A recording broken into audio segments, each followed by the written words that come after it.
யாரோ ஒருத்தரோட சுயநலத்தினால இன்னைக்கு இளையாங்குடி பகுதியில் இருக்கக்கூடிய எண்ணற்ற போர்டுகள், ஐயா முத்துராமலிங்கத்தேவருடைய போர்டு எல்லாமே அகற்றப்பட்டுருச்சா? இதோட பெருமையெல்லாம் யாருக்கு சேரும் அப்படின்றத அந்த மாதிரி ஒரு சமூகத்தை சார்ந்த சகோதரன் தான் புரிஞ்சுக்க. இளவலூர்ல அந்த போர்டு வந்து தேவேந்திர வேளாண் சமூக மக்கள் வச்சிருந்தாங்க. உண்மையிலேயே சமூகத்தின் மீது அக்கறை இருக்குது, என் சமூக மக்கள் மீது எனக்கு அக்கறை இருக்குன்னு என்ன பண்ணணும்? நம்ம ஐயா போர்டு பக்கத்துல அங்க இருந்து போர்டு வைக்கிறாங்களா, நீங்க எதுவுமே அவங்களை தொந்தரவு பண்ணக்கூடாது, நம்ம சட்ட ரீதியா தான் சந்திக்கணும். அதனால நீங்க என்ன பண்றீங்க அப்படின்னா, ஐயா போர்டுக்கு முன்னாடியே சாலை மறியல்ல உட்காருங்க, பெண்கள் உட்காருங்க, போராட்டம் பண்ணுங்க அப்படின்னு சொல்லியிருந்தா ஏற்புடையதா இருக்கும்.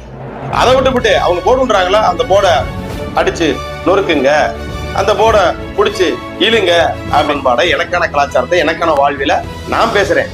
உனக்கான பண்பாடு, உனக்கான கலாச்சாரம், உனக்கான வாழ்வில் இருந்தா நீ பேசு.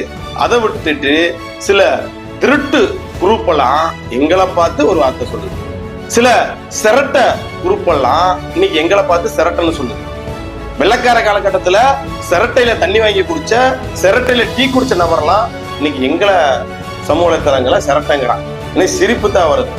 எப்படா நீ ஒரு சிரட்டையா இருந்துகிட்டு மத்தவனை சிரட்டைன்னு சொல்ற அப்படிங்கும் போது அது சிரிக்கிறதா அழுகிறதான்னு தெரியல. வடக்கே இருந்த பறையர்களும் வன்னியர்களும் அண்ணன் தம்பியாக அரசியல் ரீதியாக பயணிக்க ஆரம்பிச்சிட்டாங்க.